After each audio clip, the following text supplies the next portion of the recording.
going to call the Board of Selectmen's meeting to order for Monday, September 24th, 2018.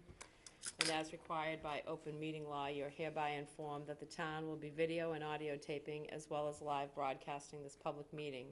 In addition, anyone in the audience who plans to video or audio tape this meeting must notify the chairman prior to the start of the meeting.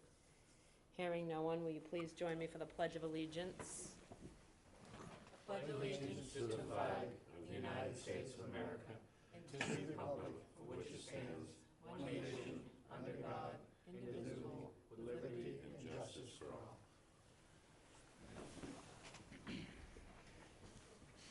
Good evening. Anybody for weekly briefing? Nobody? Okay. Do you want us, Cindy? Or?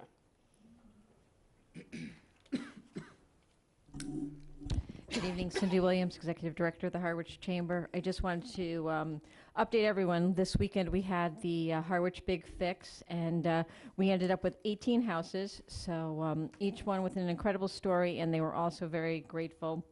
A lot of videos out there recapping the weekend. Over 350 volunteers. Just want to thank, it took us a little while to get some teams together, but I would like to thank our town hall team, the ladies that came together. They had a great time and helped a lot of deserving families. Also, our incredible DPW. They brought so much brush and other items. I just can't thank them enough, so thank them for that. And then Julie and I had the honor of passing the hammer to the town of Barnstable, who will be the recipient town next year. So thank you for everyone. Thank you, Cindy. Oh, Michael? If I may. Cindy, thank you for how much work you put into this year. Thank you. Appreciate it. And congratulations on your 1 year as the executive director.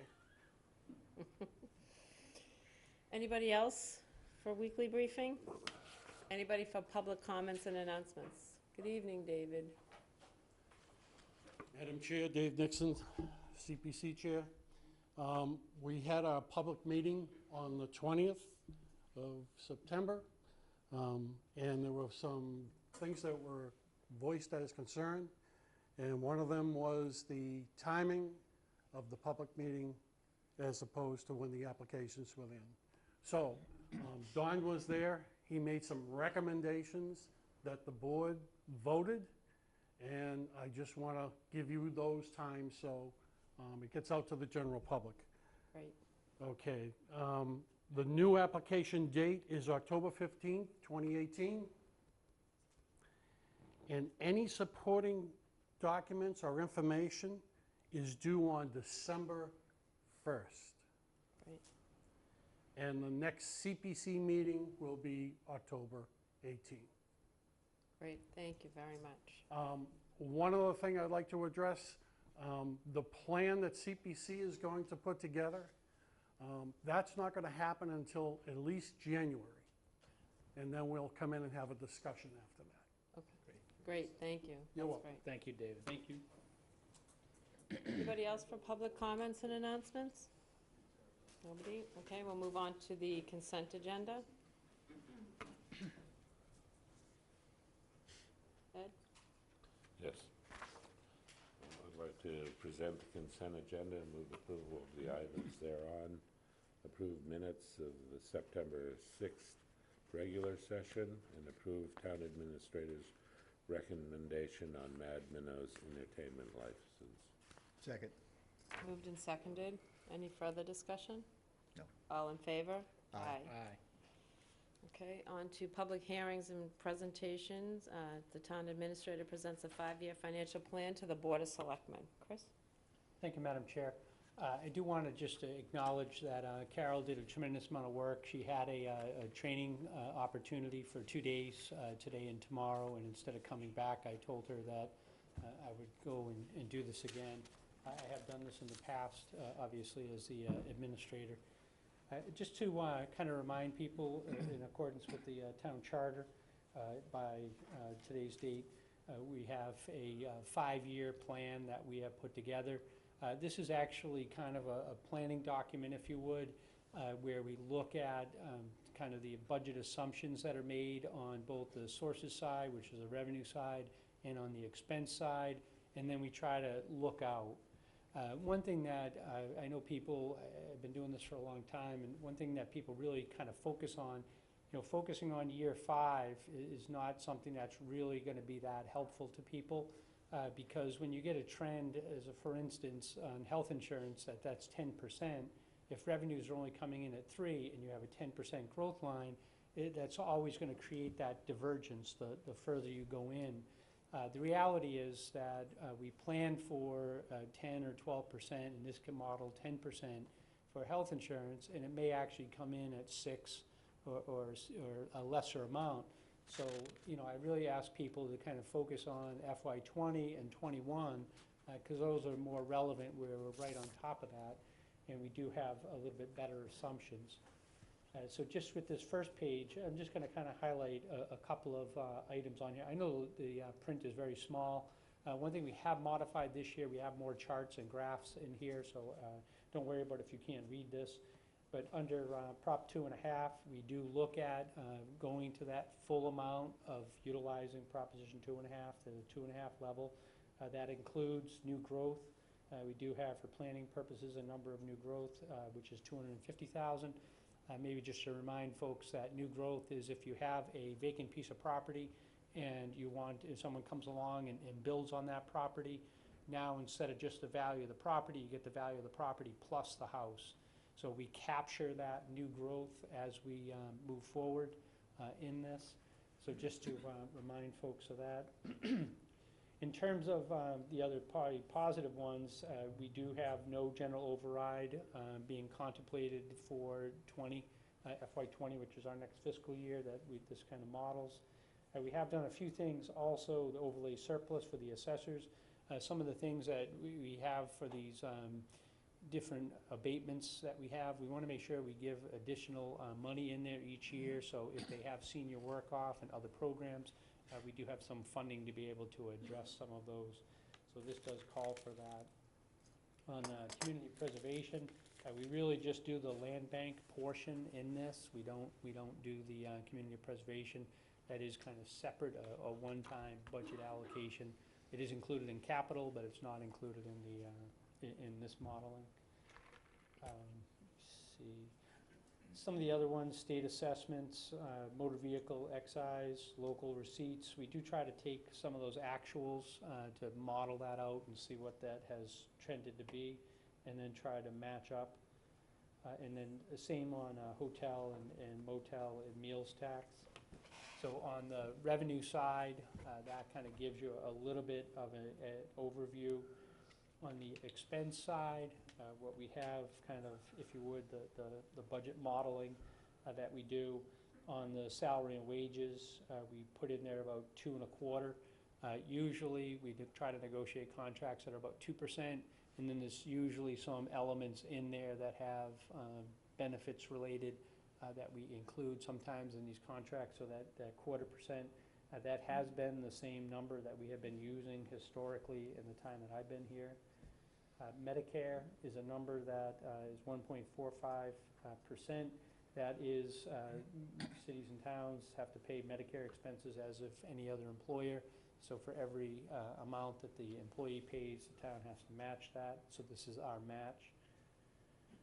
And then for general expenses, this usually covers such items, electricity, fuel oil, and things of that. So we have put in actual plus 2%. So the more efficient some of these buildings get, we can sometimes drop those costs. Solid waste, we have based upon kind of past experience, and unemployment is also based upon past experience. Just on the next page, just to hit a few of the more bigger, the bigger items. Group insurance, as I alluded to earlier, that is at the 10% number for the full 5-year modeling. OPEB, we do have OPEB where the practice over the last 2 or 3 years has been that we have a set amount in the budget that we will try to continue to grow. So we're looking at growing that by about 50,000. So we have it built into the health insurance budget, so we're always paying towards that. And when we have a larger free cash, then we do put some of that free cash towards those OPEB expenses. So we have made, when I did the budget message last year, we had made pretty good progress. And again, this past year, we've added even more. So as a community on the Cape, I think we're kind of more in the top third, if you would, of trying to address and meet that obligation than some of our other counterparts. The pension for Barnstable County, a lot of folks don't necessarily realize that the municipal employees, generally, a general municipal employee that was hired probably within the last 10 to 15 years, they basically pay for their own retirement. They put in enough to contribute to cover their own retirement. The exceptions to that tend to be police and fire because of the hazardous duties. They don't have necessarily as much time in service, so there usually is some supplemental appropriation that's needed to cover those. And then anyone that retired previously, so a current employee pays 9% base up to $30,000 and then 2% on top of that. So it's almost 11% that the employee is contributing towards retirement. And back probably about 30 years ago, you had people that were paying 5 or 7%.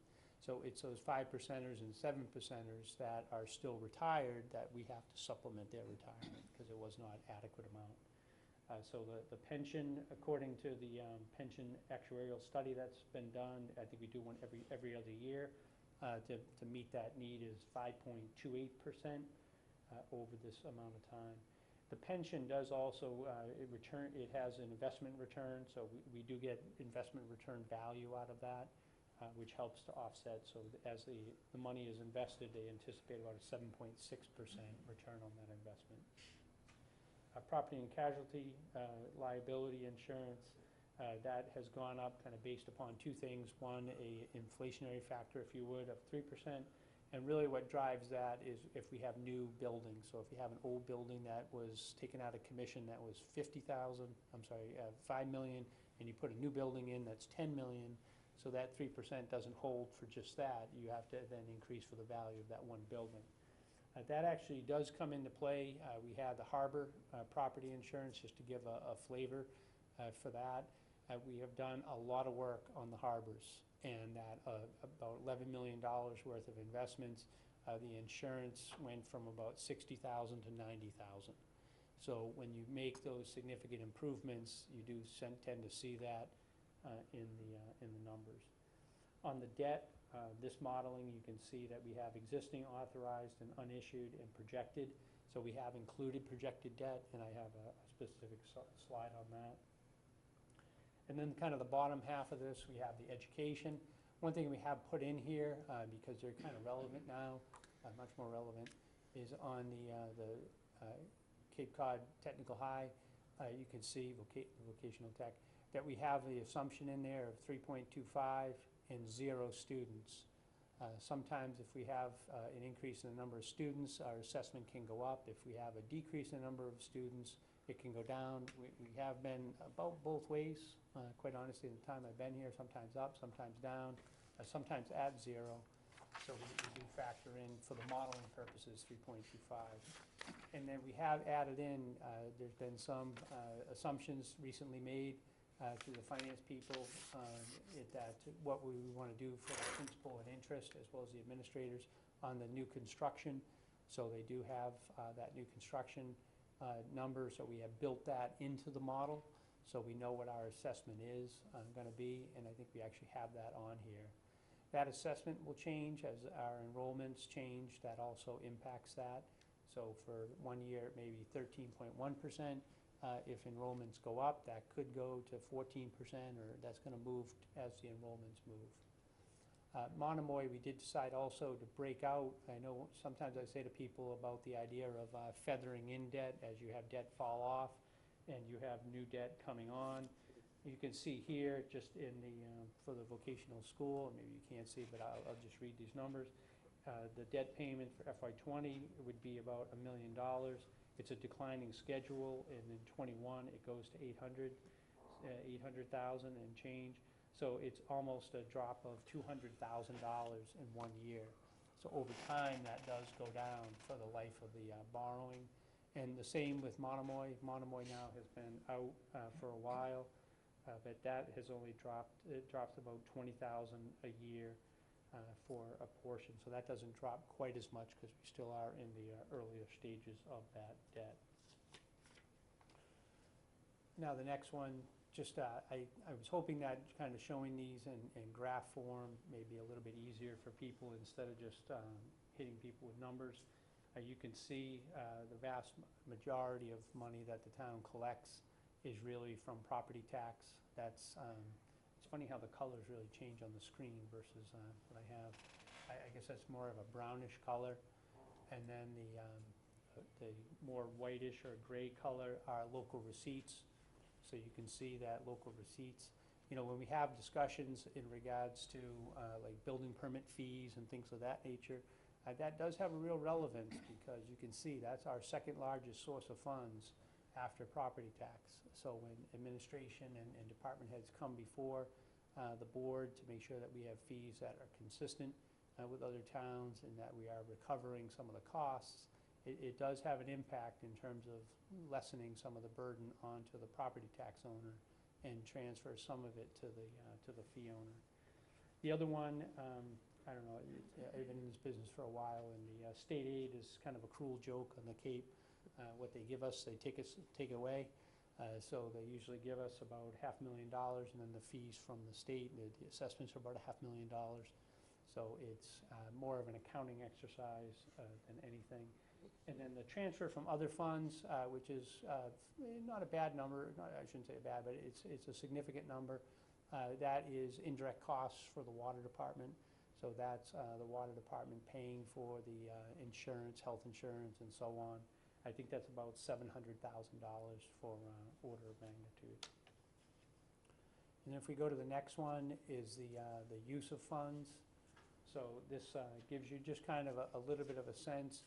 Here we have the state charges, just because we have the state revenue.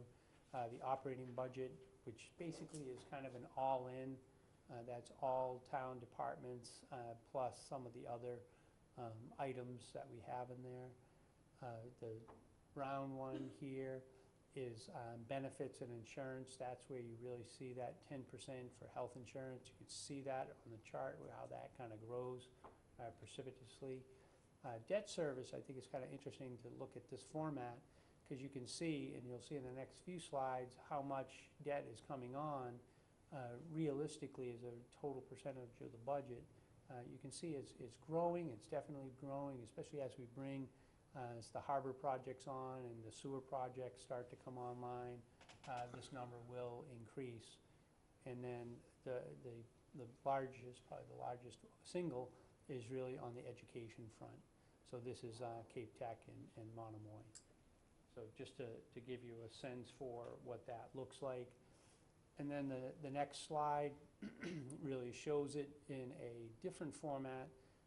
Again, shows in this case, the dark blue is the revenue piece, and then the expense piece is the light blue. Carol did leave the numbers on here to show. So you can see in 19, we are showing a surplus. I will talk a little bit about that too. For what free cash was for FY18, the close of 18. And you can see in 20, which is the budget cycle, so 19 is the budget we're currently in, and 20 is the budget that we are the first year of the 5-year. And you can see with the assumptions that's made, it's basically balanced. So we try to, you know, that's been a trend that I've seen for a lot of times doing this, that if we can do what we can do to control expenses and make sure that the revenue grows in a pace that's consistent with kind of natural growth in that, we can balance the budget. You get a sense here for, in 21, 530,000.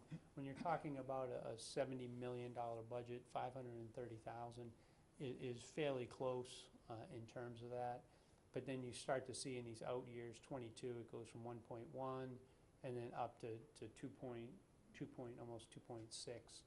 So some of that is really built in when you're growing one of your larger items, like health insurance, by 10%. That has a material effect on some of these numbers. So just to give a sense, I do know, in certainly the time again, it being on this, working for this board, and working in the community, being on Cape Cod Municipal Health Group has a significance, so that's why I serve on that board, to try to do what we can do to control some of those costs. And we did do the high deductible, which the board voted to allow for employees to do the high deductible program. So those do have an effect on the overall finances of it. The other thing is, in this past year, I think it's kind of a statistical anomaly, but it's a good statistical anomaly for us. Generally, you've heard me say in the past that health insurance rates really are driven by kind of expenses. And when we've had loss ratios, so for every dollar we pay, in the past, we've actually had about 99 cents or 97 cents. We've been very close to that dollar in premium. And I believe this last year, we are closer to 90 cents on the dollar. So we had an exceptionally good year, and not just Cape Cod Municipal Health Group, but that's really across the state. Across the state, people tended to be a little healthier, or just didn't ring up as many medical bills, really for probably about a 6 to 8 month period of time, which will allow us to build some reserves and then hopefully moderate some of those rates going forward.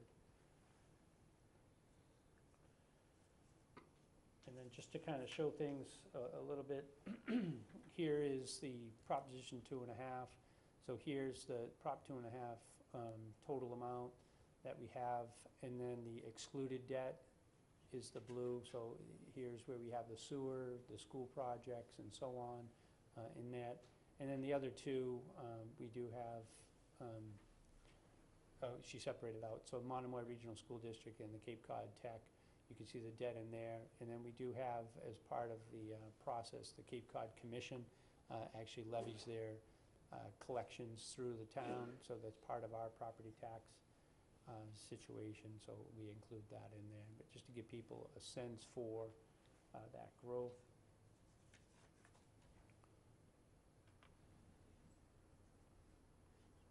Yeah, this one, I think when I was on the capital outlay, I had several requests to kind of, what does all this mean from a taxing perspective? So actually my chart on here came out terrible. But when you look and see, I think that says about 300. So on a average home of $350,000 value, out of your total tax bill, about $300 of that would be related to debt. And you can see in 18 how that was mostly the existing debt. And here's, as you see this brownish line kind of head down, that's really the Monomoy debt primarily, because that's one of the bigger ones coming down, and some of the other projects kind of coming off. And then the darker brown is projects coming on. So I know that we have received requests in the past to make sure, do we factor in as much as we can. So we do factor in the sewer program. We do factor in the Cape Tech school. So we factor in the fire station, the harbors. This is all kind of built into that debt modeling.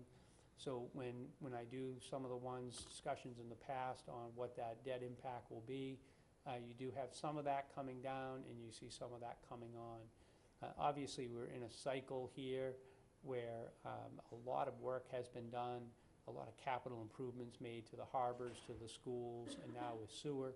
So you are going to see that these two bars combined are going to be larger than the existing debt. So the ability to feather in everything is just not a total reality, and that you'll see that the taxes will go up relative to borrowing to kind of cover that. We will do as much as we can to kind of time things out and borrow appropriately to capture as much of that drop off as we can to try to mitigate the total amount owed by the resident. So this was actually done through the 5 years, just to kind of give people a sense over the next 5 years, kind of consistent with the plan. And then on the next one, we did go out, we did ask the consultant. I actually did some of this initial work myself, and as you can see, it's pretty involved to look out over a 70-year time horizon and see all the financing. I know there's been, some discussion, particularly at FinCom, that, how do you predict 60 years out? we really can't predict 60 years out, but what we do know is that we have the sewer program, which is about $240 million over 40 years. So we do have that mapped out because we have a sense for that. But the DHY agreement has not been factored in, so that will have a positive effect on some of these numbers. And the resequencing, I think last couple meetings ago, there was a discussion about the resequencing of some of the phasing. So you may see some of these peaks being able to come off as we're doing that. But you know, if there's 25 years from now, if there's a need for a new fire station, we haven't thought that far ahead, quite honestly. You know, I'm not sure, you know, really a 5 to 10 year time horizon for some of these buildings is probably more realistic. In this case, we happen to know the sewer program, so we can forecast that much more accurately. The blue line in this circumstance is just if the taxes traditionally go up by about I think it's 3.5%, what does that look like? So you can see that that's the Prop 2.5 trend line, if you would, when you build in new growth as well. Okay. And then I just had a couple, I want to make sure if people want at home to go in, all those charts are on the next two. It's too small to see on the screen, but they are available for folks that want to be able to look into that. The last one here, I think is kind of an interesting one, where we have, maybe if you could blow that up a little bit more, you could see, thank you so much, Jamie, on the tax increase, that for FY18 it was about 4%, then FY19 it was about 6%. Now the tax increase in this is just really a byproduct of the debt exclusions. But you can see 4%, 6%, and 4.5, 4, 1.95, and then 4.8, and then 1.5. So you can see that we're trying to get to a level of, trying to have some level of consistency. I would kind of wonder about the 1.9 and 1.5. I have to take a look at kind of the projections in that, because I think that that's not just a product of debt coming off, but we'd have to look at that a little bit more carefully. But just to give people a sense that we do try to look and map out as we go to try to plan out the debt service, because it is a significant amount and it does have a significant impact. So in terms of kind of overview, the first year for FY20, assuming that these assumptions hold and that they do come in, it does show that FY20 is going to be something that we should be able to achieve balance without any significant reduction in services, and even it looks pretty favorably for FY21 as well, with only a $500,000 shortfall on a $70 million budget is something that would be manageable. And as I've indicated, the out years, because of those trend lines, once you start to adjust some of those 10% on health insurance and bring that down, that does have a very material impact as we go forward. But I think this isn't that different than what I've presented in the past. I think the one thing that you are starting to see in a more significant way is the debt coming on relevant to the sewer projects and some of the other projects that we've been doing, which is going to drive those costs. And just to remind folks that all the debt that is on there that's highlighted is debt that was, by state law, we're required to go to the ballot and achieve a ballot, successful vote at the ballot. And then once that's voted at the ballot, then it's just a borrowing authorization, and the money gets borrowed and then paid out over the applicable length of time. Once those are paid off, those taxes do come down from that. Once the debt exclusion element is done, then the tax obligation is done as well. I'm happy to entertain any questions in regards to this. Sorry, Larry. Whoever I am. I'm Don, right? Don. Well, thank you, Chris. I guess I have one question that maybe you can explain to me. On the unemployment figures you gave, you have 40%, basically 20,000 except for golf, so golf is 40,000. caught Yes. my eye. What's the discrepancy of golf versus the rest of the town? Yeah, it's a great question. In general, because we have some stability, we had the town side was about 40,000. We have not come close to spending that. We are generally down in that 20 range, so overall. Golf tends to be a little bit of a tougher one. They do bring in a lot of seasonal people, and the state law did change probably at this point about 10 or 12 years ago, and it gives a definition of what is seasonal. And in that definition of seasonal, which means that you're not eligible for unemployment, it really is, I think it's a 12-week cycle. So it's kind of designed to have people that work on the beaches and really are summer-oriented only, that they're not eligible for unemployment. But the golf season is not 12 weeks. I mean, the golf season really goes from May to October. And so technically, they don't fall within that. So when we do hire seasonal for golf, they are legally entitled to unemployment, and many of them do opt to take that. Yeah. Okay. I know that was a discussion some years ago as we tried to get Yes. a better handle on it, and apparently failed to some extent. Has Monomoy had any discussions on what their targets may be for expenditures? In general, we do meet every so often, the finance teams, and they're aware of, I think what we had for Monomoy, I think I did skip over that, and I apologize, Larry, that we have the 3.25, I think is the number that we're carrying in here to try to have them live with. And I think that they are making every opportunity or every commitment to try to live within that 3.25, so the same as the Cape Tech. Yeah. So they are trying to live within the 3.25 number. Okay.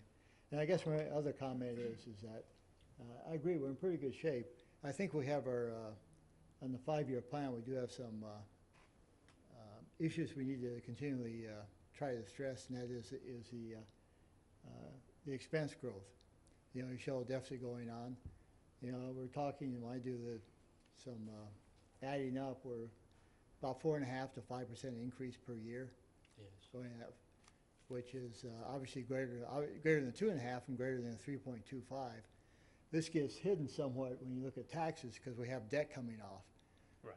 But if you look at just how we're running the town, I think that does give us some goals to how we can be more efficient, how we can get the expenditures down so we aren't running into the deficit. So I think that's our job, is continue to look at that. But it's, you know, a good plan. You good, Michael? Yep, just thank you, Chris, and thank Carol. Yeah. I have no comments. Okay. Thank you. Ed? Good job. Thank you. Yeah, yeah. One thing I forgot to mention is we did get the free cash number, and it came in at 3.49, which is actually pretty close to what we had last year. I think it was 3.56 last year, so 3.49. I will put that in the packet so you guys have that. It was revised, so when you see the form, it will just say revised. It was a number that had to be adjusted when DOR did a secondary review. But 3.49 is a good number to have. I am trying to bring that down a little bit. What that means for capital budgeting purposes is that last year we had about 1.5 million for capital budget. And then we had also about, I think I started off the year with snow and ice at 500 for OPEB, and then 500 for stabilization. So I do try to allocate that for the purposes of trying to meet the different needs of the organization. So I would propose kind of doing the same thing this year. And when we do the capital budgeting materials, which probably won't be too long, within the next 30 days, you'll start seeing some of the capital budget materials. You'll see that little chart that I did before of how that would be potentially allocated. But a healthy year, and hopefully we don't have a big sewer project on for this year. So hopefully the only really two that I'm aware of is Lower County Road. There was a commitment made. We held that off last year. And then the typical road projects that we tend to do, which doesn't really have a material impact because what goes on, enough comes off, so it kind of comes out in the wash. But Lower County Road is the only one that I'm really aware of at this point, which is $5.5 million, so it is significant. But that's the only one that I could see, those two, as being items for debt exclusion at this stage of the game, which is early. Thank you, Chris. Thank you for all the hard work. It's a great presentation. I have a couple questions just in terms of the following year, which I know you certainly can't project these, but I'm just wondering, in terms of the Airbnb tax, that we'll start to see monies from that. Yeah, we do not include that. Right, So I so do try that- to be conservative. Yeah. So if that came in, that would be a positive from Right. a cash flow perspective. So that's good. And then Absolutely. also we'll have some other funds coming in, again, not a ton of money, but with the snack shack, whatever happens with that RFP and Yes. all that, right? Yeah, we will be back with those items as that. I did walk through that the other day. It is still a shell, so Yeah. it has a little ways to go. Mhm. But we will be bringing those RFPs back for the board's consideration. Great. Thank you, Chris. Thank you. On to new business, a resolution in support of Wauquasit Inn and the Witchmere Beach Club. And Larry, do you want to speak to this? Yeah, I think we've talked about this in general in the past, but many of us, well, let me say just for myself,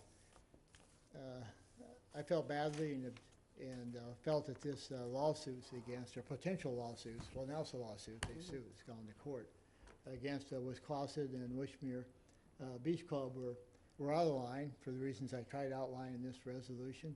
They've been good citizens to town, done a lot of good things. They've taken steps to nitrogen reduction systems they put in before this.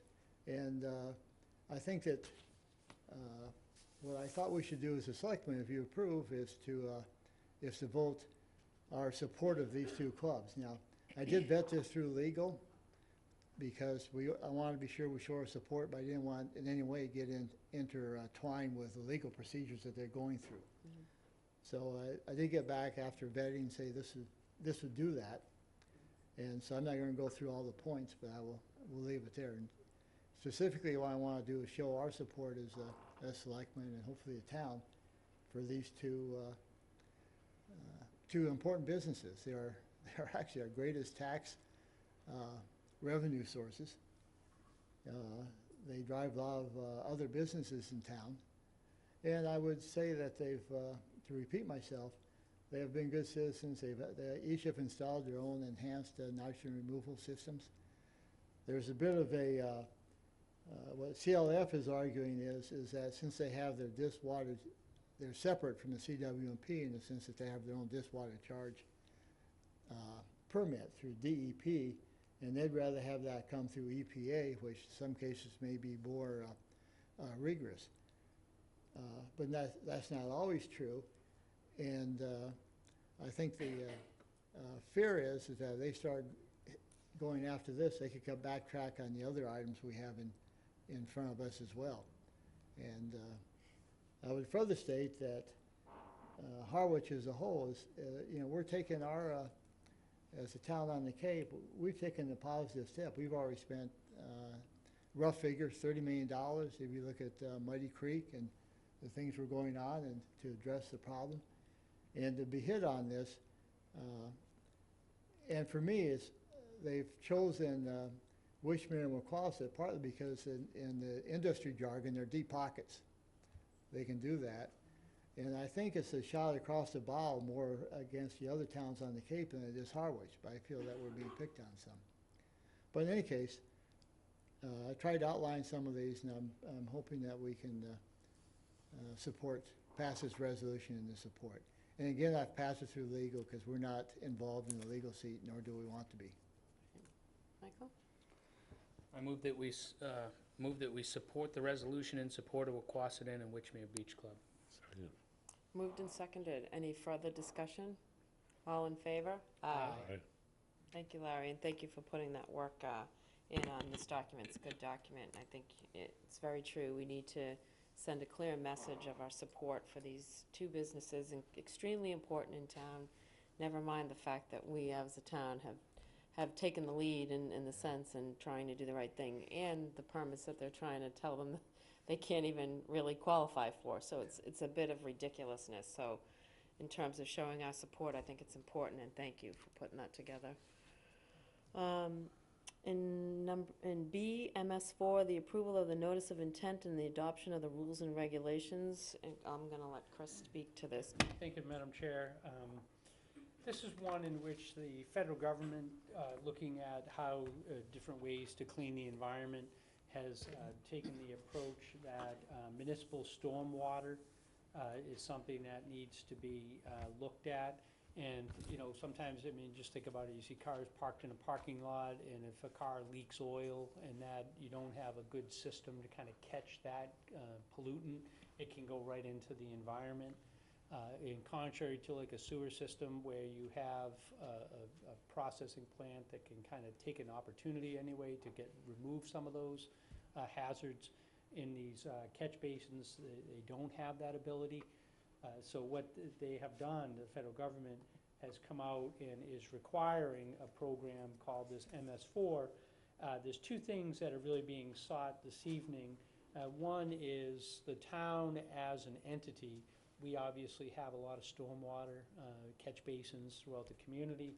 They want to make sure that we are coming into compliance and making sure that those stormwater facilities that empty into wetlands directly have a mechanism. There are basically inserts that go into some of these facilities to remove some of the potential road salt and oils and other contaminants that could, and keep it within the catch basin without getting out into the environment.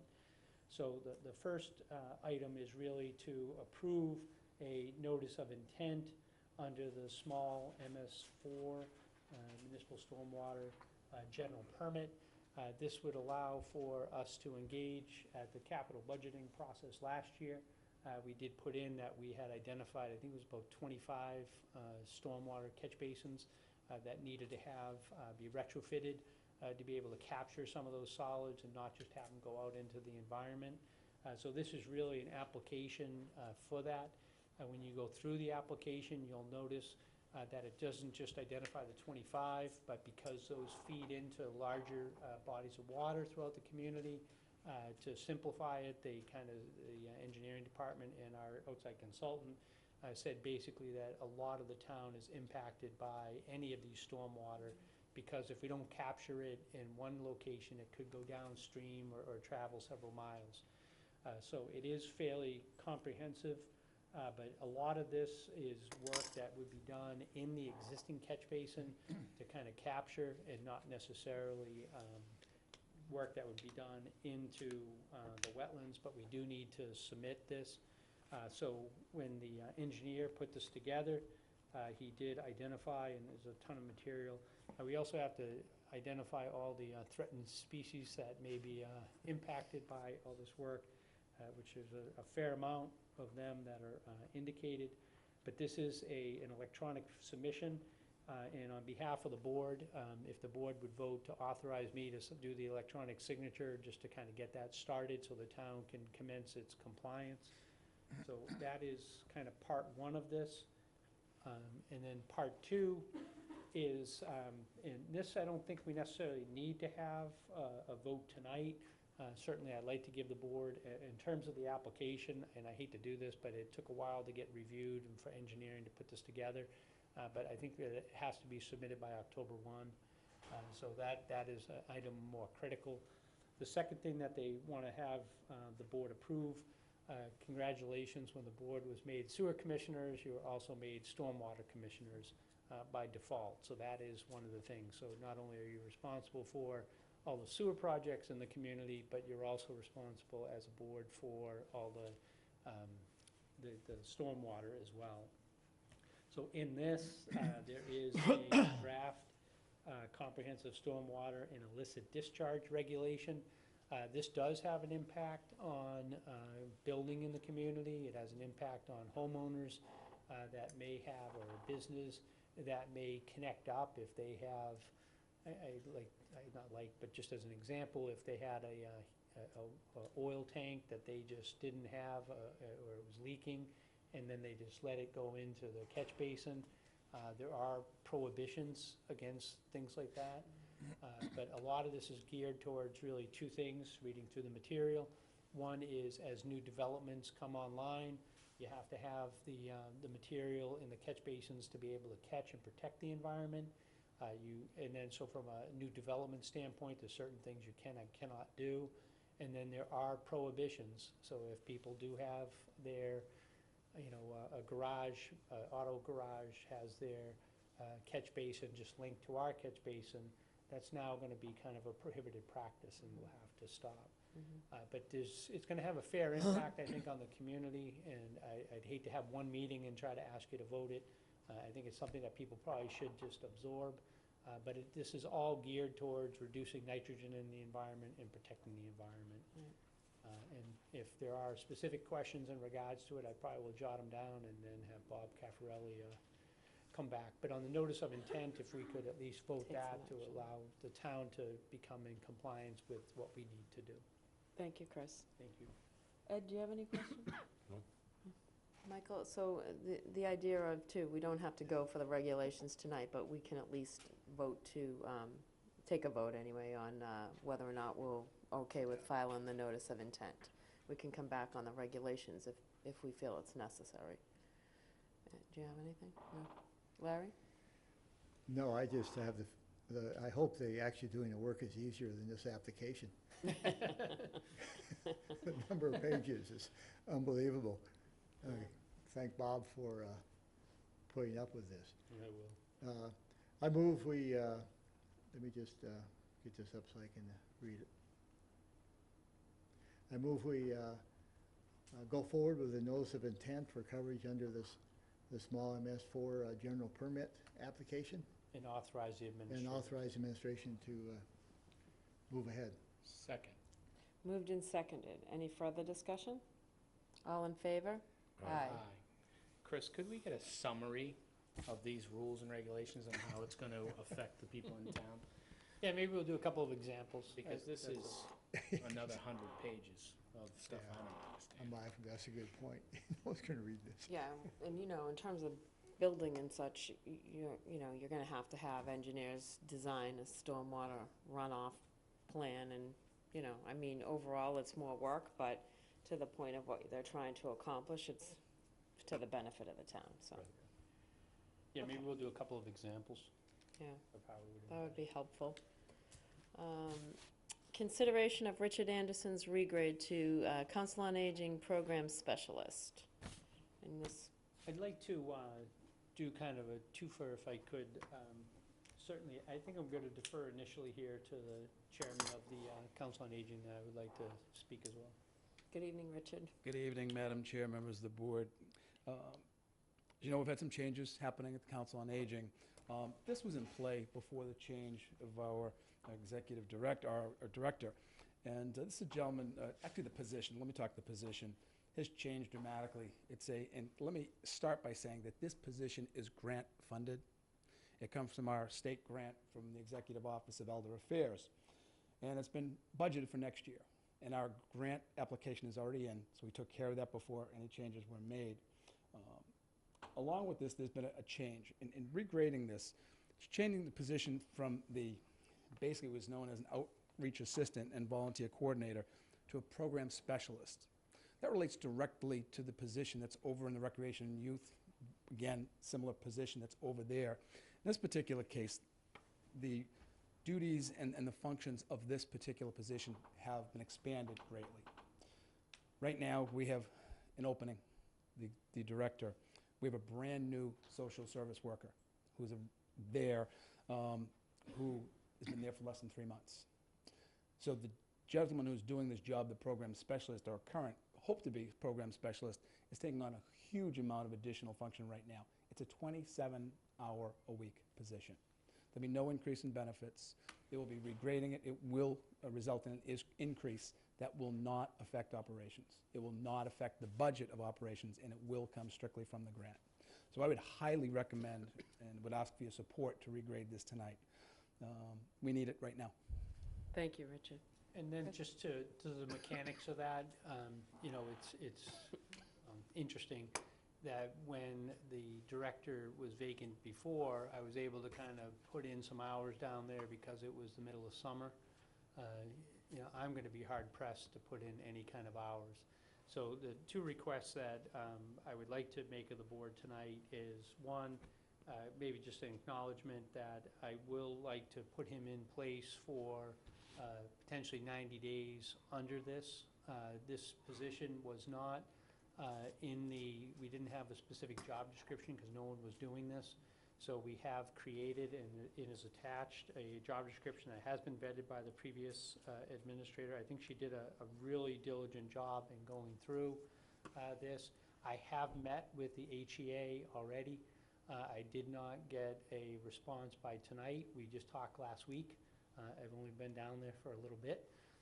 But I've been told that they will have a response, so if they do respond favorably, then I would just like to ask the board to make this subject to HEA. And if they come back with a favorable recommendation and the board votes favorably, then I won't have to do a 90-day interim. I would just put him into that position.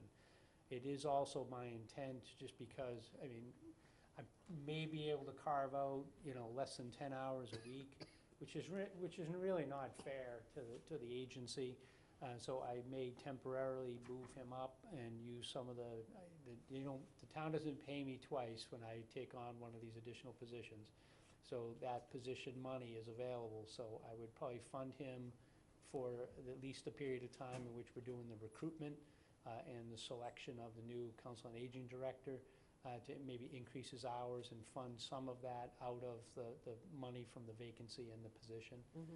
So he would move from 27 to 35 hours just until we get the position filled, and then he would go back to what's funded by the grant only. So this has no impact to the taxpayers because it is a grant-funded position. The other impact of this is we had him in a non-union schedule, and when we decided to match up the most appropriate kind of Don's desk audit, the position that it matches up with is on a union schedule, so it would be part of the union. So hence, it is something that would have to have the union acquiescence to that. But we did try to match up, and by taking him out of the union and putting him into, from non-union into the union, and very rarely will I ever authorize or recommend this. I'm not a big fan of adding people to the union, but when you have such similar work, I mean, it just makes sense and the schedules match up. So I think this position does belong. And I believe the rationale I was told originally was temporary employees don't need to be in the union, and that makes sense. And I think because it was grant, there was an assumption that it was temporary. It's been there for 5 years. So we're hard-pressed to say it's temporary when the position's been there 5 years. The only caveat to that is because it is primarily funded by grants, if for some reason the grant money were to be decreased or go away, which I don't see that happening, then that position would obviously be impacted. And the employee is aware of that. But I would encourage a favorable vote this evening to regrade this position based upon the job description presented and have it be contingent upon the union's okay, with the understanding that if they want to talk about it more, I'd like to get help down there. I need help down there tomorrow. So I would like to have the authorization for the 90 days. Madam Thank Chair, you. one other item. In the year that the director was with us, we implemented major changes to the Council on Aging, including new software that allows us to track very, very carefully the number of people who are utilizing the services and programs of the Council on Aging. As a result, the funding request for the grant for next year, it's a formula grant. It's based on number of people utilizing the programs. It's going up. So the money that we're getting is higher as a result of the work that's been done in the last year, of the software that did not impact the budget, again, that was worked out with the Friends of the Council on Aging. It is now being utilized. This position, the program specialist, has the most knowledge of that program of anyone on staff. Again, we have an executive assistant, but she doesn't have the same knowledge that the program specialist has. For instance, case in point, a week ago we had the men's breakfast. The men coming in to show up for that breakfast go into the Council on Aging, scan their key tag, so we know exactly who is coming, to what program, when they're coming, how often they're coming. Those applications give us demographic data that we can utilize. So for the first time in many, many years, we have solid data that we're getting And this gentleman is overseeing that. He sits at the desk and works with the software. So it's very beneficial. We'll be able to tighten up a bit, get better funding, and hopefully qualify for additional grants through the software that we have put in place in the last year. So things are moving forward very well at the Council on Aging. We don't want to see it slip back. Right, that's great that you're able to track that kind of data. Very closely. Any further discussion? Do you have any questions, Michael? Chris, so this is going to be a union position funded by a grant. Yes. And if the grant disappears, we address it. It comes back to us on whether or not we want to keep the position. Yeah, we've had some fluctuations in the grant amount, and we have fluctuated the hours, so we don't spend any more than the grant allows us to spend. I have not been back for the board to do supplemental money. So your ask tonight is to support the regrade Yes. for 90 days, or support the regrade for up to 90 days until HEA comes back, and then we'll revote it? Can I interject on that one? And if I can, I'm hoping to regrade the position, one. The rest of that, of putting them in temporarily to other hours, I think that there are two different things you're dealing with. First and foremost is to regrade the position to a union position, grant funded. And again, that is at, Mr. McGaskill, at 27 hours a week in the grant. So the other thing you can hold, if it's easier, I would prefer that you do a motion on regrading the position to a union position at that grade as a program specialist, and then deal with the second part of that separately. It would And be cleaner. subject to the Subject approval of the... to HEA, right, correct. We're in HEA. agreement, yep. So Right. moved. Second. It's moved and seconded. Any further discussion? All in favor? Aye. Aye. Do you want us to take do you need us to take an action on having? I mean, to be honest, as the administrator, I have the ability Yeah, to do so- 90 days, so it's more just letting you know that I need to get help down there sooner than later. So, Sure. so Chris, your intention will be to take it above the 27 hours and pay for it out of money that's already available in the budget In the budget from the because our vacancy. director left. And that won't impact us in the grant at all. Thank you. So, Very good. thank you, Madam Chair, members of the board. Thank you, Richard. Yeah, thank you. Okay. And D, monthly financial reports. Now, this is just to, we're all getting the monthly, you getting them? Everybody's getting the monthly financial Yeah. reports. And so a lot of the information that we've discussed in the past is available on these financial reports. Question is that, you know, it is a lot of information. So, I mean, if you want to take over in terms of, you know, Yeah, how best actually, to address. I realized that we were focused on a couple other issues, trying to get the 5-year report done, but I was gonna have a copy. We do have, and the board has had, in the entire time I've been here, initially, you had a paper copy of each month, every single line item and what the revenues are, and every single line item, what the expenses are. Those have been available to you. I think about 3 or 4 months ago, we received a request that not everybody comes into the office, or not everyone reads their mail. So Carol does send out that report. Because Carol, I was out last week, I had a conference myself at the end of last week, so we only had a little bit of time to kind of go through. She does believe that there may be an easier summary report if people are interested. So instead of looking at whatever it is, 35 pages of detail, there may be a summary where it's 5 pages. So she was gonna see if she can print that out with Munis. So what I would like to do, I guess, is ask if we can hold off on this Okay. until Carol's able to see what she's able to generate as a summary for Munis. Okay. Just out of curiosity, are people finding the ones that we're emailing helpful, or would you like to have an abbreviated version? Go ahead, Larry. Yeah, I look at them. I have to admit, I'm not sure how helpful they are, because a lot of this, unless you have some basis to compare to, doesn't mean a lot. You know, because you may have a budget item, for instance, that shows the average per year, but the payment may come all in the spring or may come all in the fall. Right. So if there's some comparison to budget, maybe comparison to previous years, so we know how we're standing up or down from, you know, some basis to make understanding of it, because line item by itself is interesting, but unless it's unless I look at it, there's some of those maybe 100% spent already. Right. But I don't know whether that's always been that way.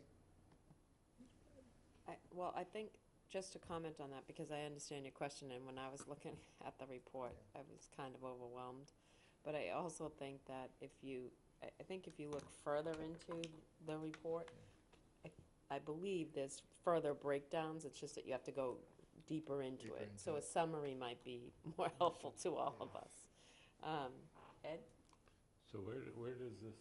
So it comes to your email, comes to, oh, you don't have a town? You know what, where Ed's new, I don't know if, Yeah. I don't think you're we may getting not it. have him on. Is- No. Yeah, sent separately. So- I can ask Ed. to Yeah, make and sure it I is, get that on. you know, it is a pretty comprehensive document, so it's not easy to, go through, but I think that would help everybody looking at the specific numbers they're Yeah. looking for, and maybe what Carol gives us in terms of a summary might be, would be helpful, of course, but you still might have to dig into that document to get specifics that you're looking for, is my point, so.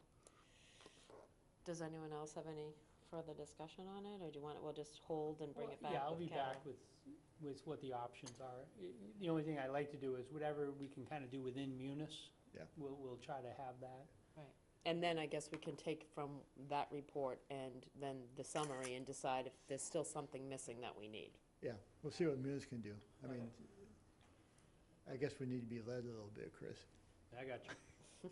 I guess, Larry, I've been doing this so long, it's kind of second nature to me to know some of that. Mhm. Okay, on to old business, the sign bylaw pertaining to sandwich board signs. And we have pieces of that bylaw in our packet. And Michael, I'm gonna ask if you want. I read through it. The draft sign code changes pertaining to A-frame easels looks good to me. Sounds like it has to go through the planning board process. But that draft that they came up with looks great. Ed? Hey, I thought that hit the target. so Yeah, I think I'm glad so. to hear. Ed? I'm trying to find, Okay. ask Larry. Larry, you have any comments? No. Try No, to it seemed buy fairly time. clear to me.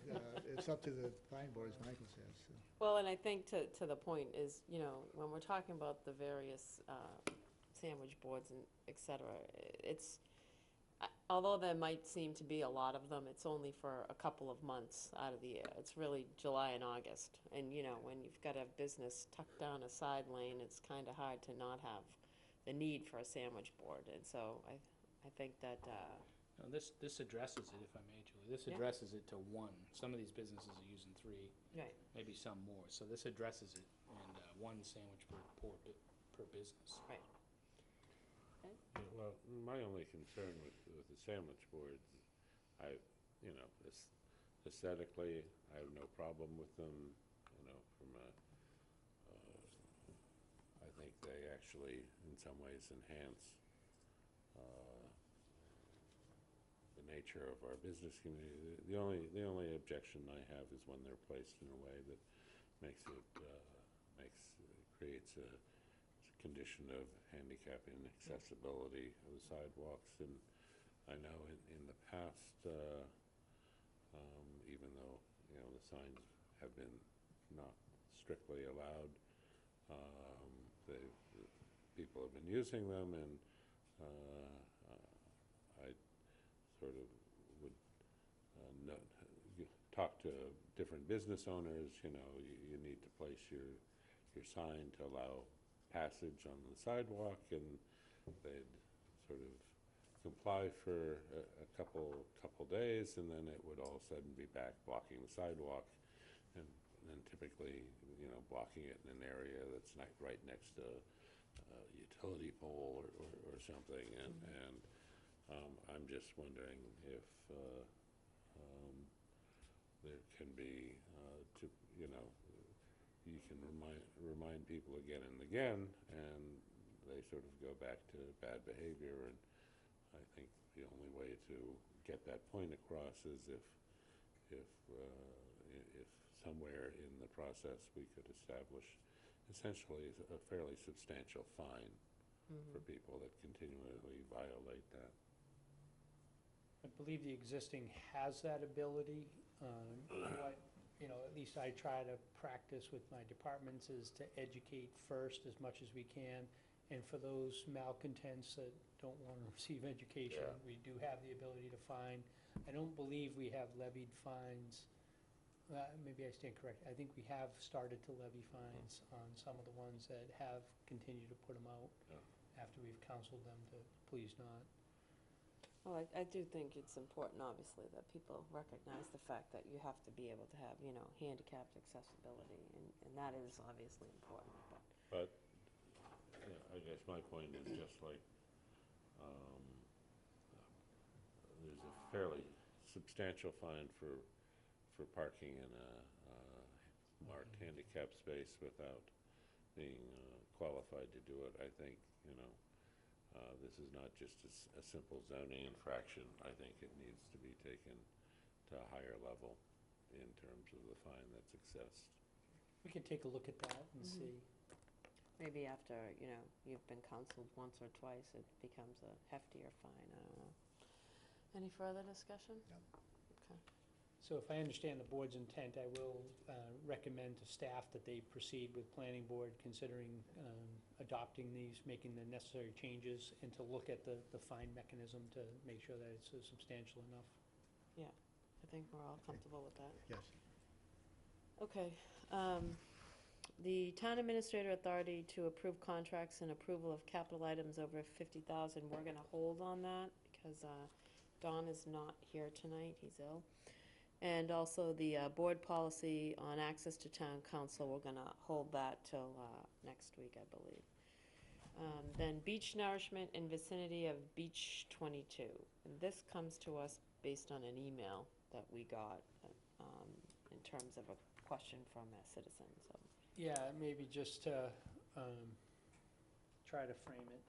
Obviously, this has been a sensitive issue in this area, but we do have a resident that has requested that not specifically at the property of the Fitzpatricks, I think it's safe to say their name because they were party to a suit, that the settlement included to not do any nourishment in that vicinity, immediate vicinity.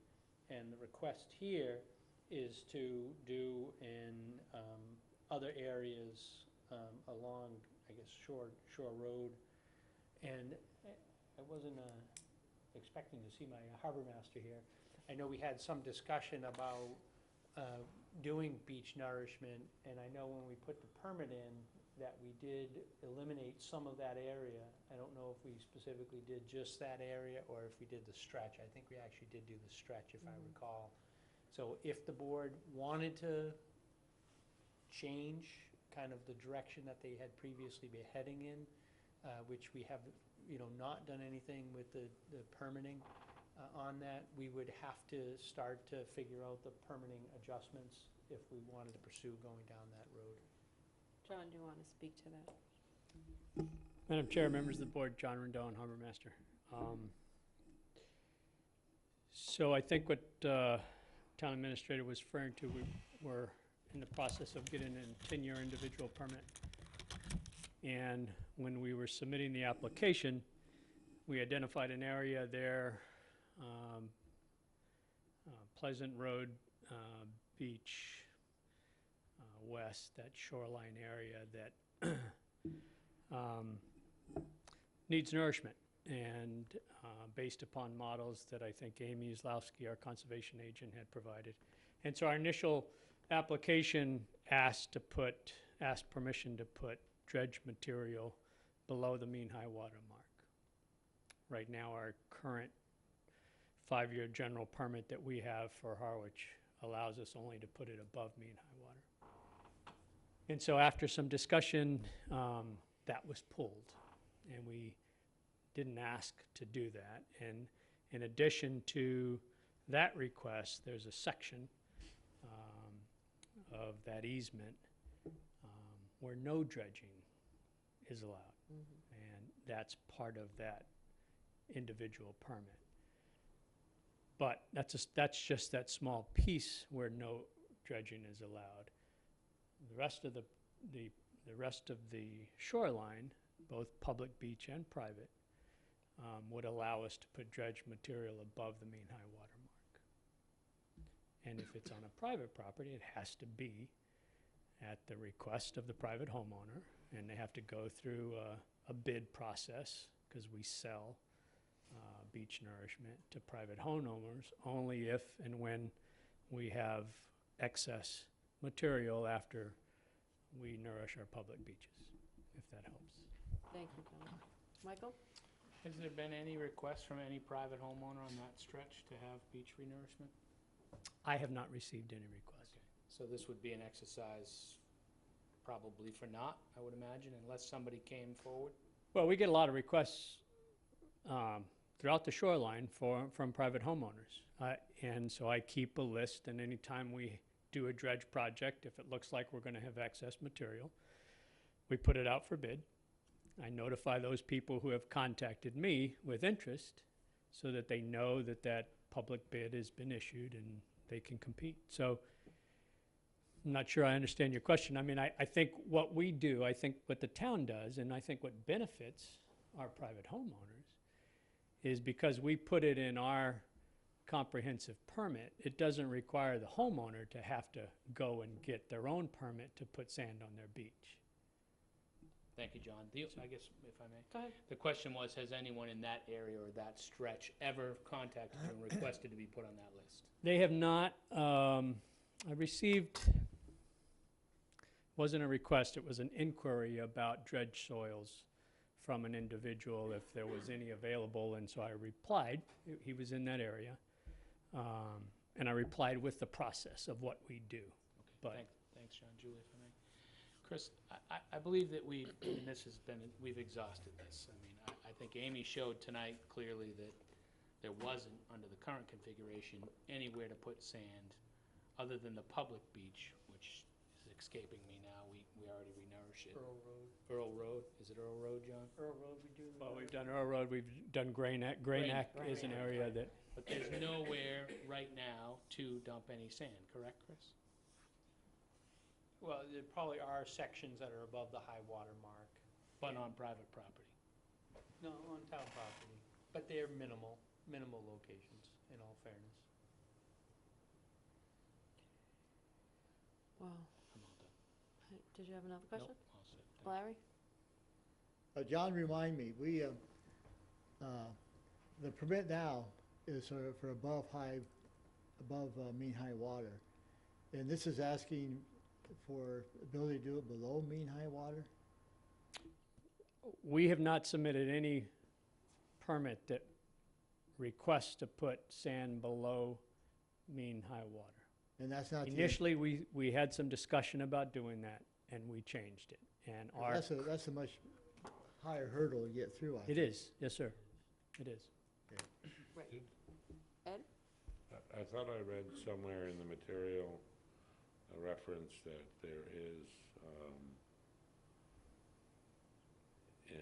on Nantucket Sound, there's no place where we've asked to put water, sand below mean high water, but there is in Pleasant Bay. In Pleasant Bay, not on Nantucket Sound. no. Where in Pleasant Bay?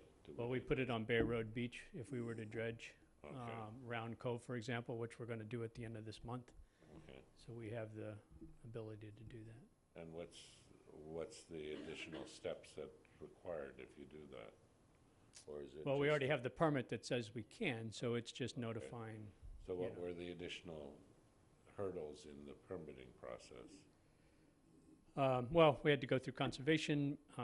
It was much the same process that we do. I frankly wasn't here when we initially got that permit, so I wasn't involved in the process. So I'm probably not the one. Amy Islowski would probably be the better person to speak to about that. And I might be able to comment a bit on that, because when we do it there, it drifts over to, we'll cross it in that area, so it helps replenish that beach above the, and we know that process occurs. And that was part of the reason for doing that. It's not Nantucket Sound where it kind of goes away. We've had years of experience with it. It replenishes that whole Round Cove area. Well, yeah, and to be But clear. it's still more hurdles, took us more time to get through. But in Nantucket Sound, you replenish in one place, and it does affect, because it drifts down the coast in a variety of different directions, but. Agreed. Yeah. It wasn't specific as Yeah. that, we Yeah. know. Yeah. Agreed. And again, just to reiterate, the reason that this is brought back is just because a resident has said, you know, that I recently read the 6/25/18 minutes of of our board with respect to the situation, and they believe that the town is being too passive and is not adequately supportive of the residents and the use of this local asset. So to that point, we want to have the discussion. So that's why it's here, really. Good. So, you know, I mean, ultimately, we understand the issue with the lawsuit and the Fitzpatricks, and we certainly are not trying to make anything worse. So, I guess we can always bring this back if we need to, but at this point, I want it at least to be on the agenda as a Well- resident brought it. Given the existing lawsuit and agreement, though, some of that discussion is probably not appropriate for the board to hold an open session. Right. And do we have, what sort of process would I think if the board wanted me to pursue, you know, any of this, that we probably should have town council come in executive session and just give the board an overview of what is legally possible within the confines of the agreement and what is not, and the ramifications of the different actions. Right. Well, I think that that's beneficial in the sense that, you know, we've got somebody asking us to review it. So, Michael? I think before we go through that expense, Chris, we did that. We did that last year. So we had an attorney come in, the attorney went through it all, gave us our options, and we decided to do nothing at that point. We decided, I think that was, John, you presented at that meeting as well, and that's when you withdrew that section. So we've been through the legal part of this. I don't see any reason paying town council again. Why don't we just review the documents that we already have? Yeah, You know, we have one request, but there was a lot more opposition to this, and I think Amy's email tonight was fairly clear. There isn't anywhere right now to dump that sand, so I wouldn't support an executive session or any more legal money for this. Okay. Well, I may, so we'll. so we can, we can revisit it if necessary, and if you don't need to take an action on No it action tonight. tonight. Well, I think that, excuse me, Michael. And I guess just, Ed, just so I'm clear, I'm just saying that the material exists. You can read it. It's in the office. That's why I'm not making a request right now. I would say the action then is maybe share that information with us, so we can look at it. Yeah, well, we can certainly, I don't think we have to agenda it yet right now, but just review. Maybe what we can do is send the packet that had the material. yeah, why don't we do that, and then at least everybody has it again, and we can look at it again and make that decision. Okay. Excuse me. And contracts, a contract for approval for the Harwich Community Center Energy Management System Project in the amount of $55,839. Chris? This one is, there was an original appropriation of $140,000 for various energy efficient items. This one is $55,000. It is kind of an exempt element because it has a separate law under which this is appropriated. This amount is over $50,000. Sean Libby has presented other ones that are under the $50,000. So this one, it was over, so it needed to have come before the board. And I believe this is just the sensor and the other electronics that are necessary to control the temperature in the building. And at I think this is at the community center itself that this work is being done. Okay, thank you. Michael? Chris, can you explain the exempt part of it? Is that the 25A? Maybe, I think you haven't Yes. worked on this. Can I just ask, if the original appropriation was $140,000, and that included 4 systems? Yes. Have we done any of the other systems yet? Is there a balance on this account? And how are we gonna do one for $58,000 and be able to do all 4? That's question number 1. So, this is a Sean Libby project that he brought over to us. There are additional contracts that will be on the next agenda. This is the contract that was over 50,000. These are needed in order for the town to get into green communities. The other contracts were less than 50,000 and could be signed by the town administrator at a later time to meet the agenda. And just to your overall question, because I asked the same one, the total amount is 136. So all those small contracts plus this total up to 136. I did want to disclose, I would have had them on for this agenda, but I didn't get them until after the closing period. Thank you. I'll put Yeah, them on we were getting those as quickly as we could. We just didn't get them in time. Thank you. And then, Evan, what type of contract is this one? Or is it just an exempt contract? So it's not a 3039, it's just an exempt contract? No, it's not completely exempt. It's under 25A, which has its own. Own set of rules. Yeah, it's a lot more flexible. So I guess the last question is, because the appropriation was for 140,000, is all 4 contracts bid by the same person at the same time? Does it meet the procurement laws because we're separating them? Yeah, we didn't bid split. I asked that very question myself. What bid splitting is if you intentionally have one project and you break it up into pieces to avoid having to do the bid work. Right. In this case, I don't know because I just looked at the material, so I didn't get a chance to really absorb It's a it. much higher threshold. But in this, I think what Sean was attempting to do is you don't want to have one bidder do 4 different components if they're not skilled in those different components. So I think he just broke it up to have the applicable parties do the applicable work. So it's not that it's being broken up, it's just that the detailed work is different in each facility that's needed. But I will get a better explanation for you because I just literally got the material fairly late. And I guess the last question, if I may, is because we're at 138,000, but we're using the under $110,000 rule, are we covered on that because it's 4 contracts? I'm not aware of the 110,000 or less. I think that, if you give me a second, the paperwork you put in Total on project cost of 25A, 100,000. section 14, project costs of 100,000 or less. Sorry about the 110, it's 100,000 or less. Are we okay that we're bidding 138,000 and that chapter specifically says 100,000, or am I reading it wrong? So when I did this, my feeling on this was bid out to in 5 different ways, and that the same contractor had won those. So I considered them different projects. Chris, did you have a different feeling on that one? I think you raise a good question. I'd like to maybe withdraw this for tonight and take a chance to actually look at the material more carefully. Thank you. Okay. So we'll table that. Yes, please. And so now we're on to the town administrator's report. Tax collection update. So, thank you, Madam Chair. I just wanted to, we have a lot of material in here.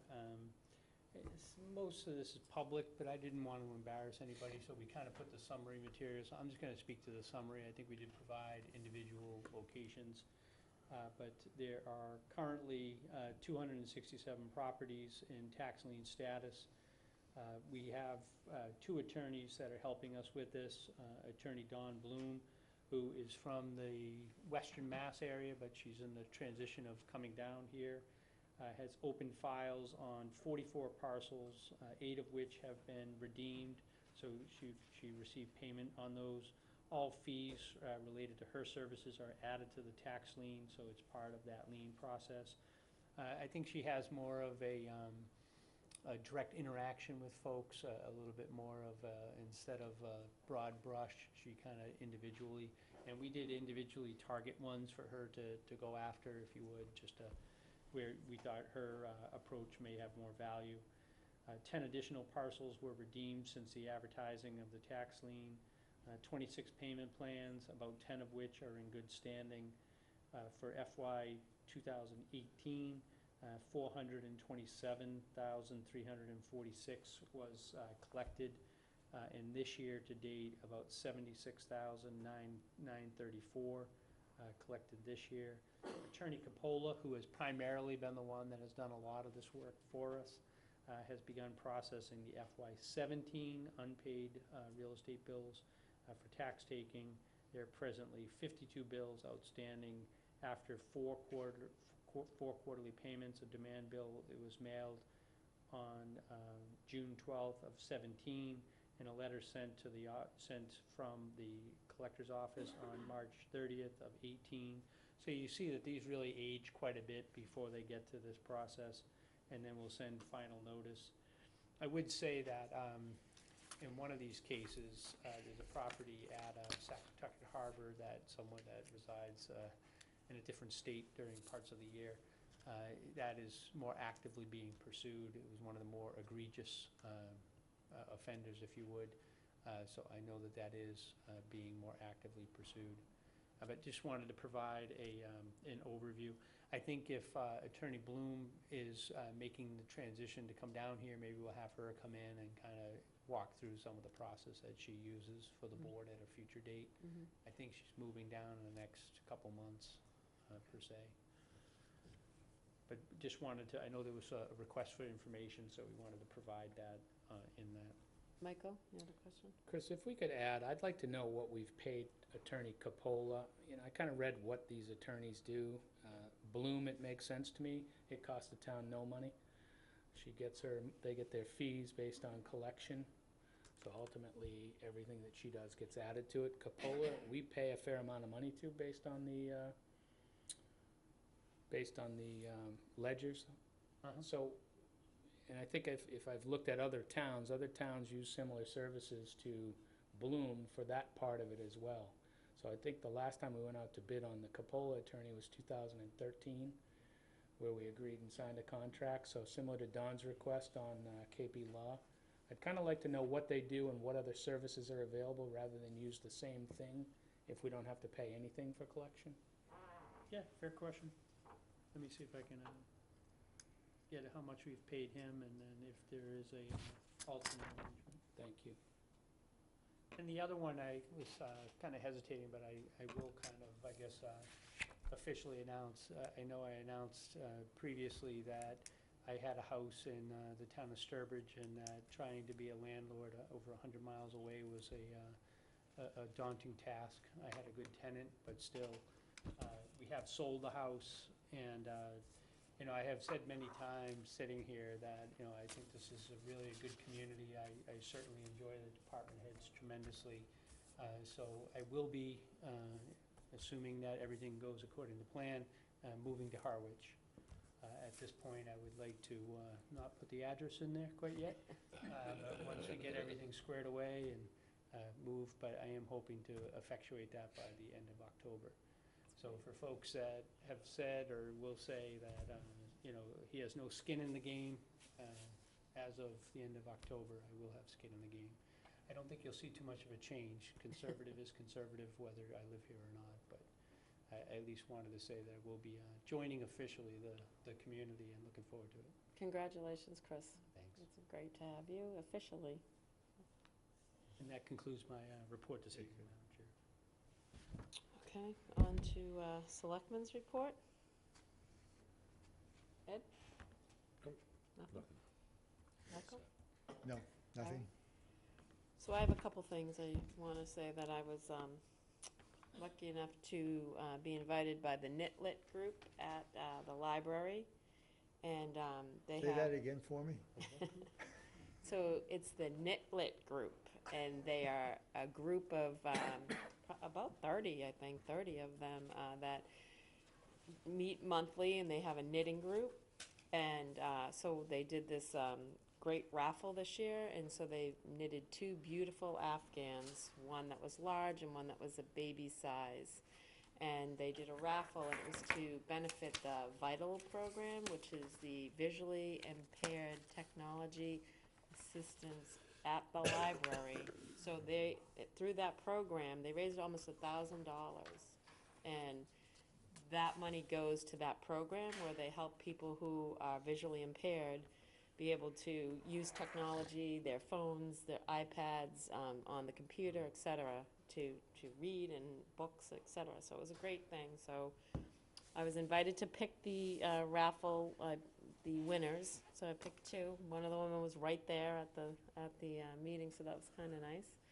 And also to Cindy's comment earlier about the Housing Assistance Corporation Big Fix in Harwich this weekend.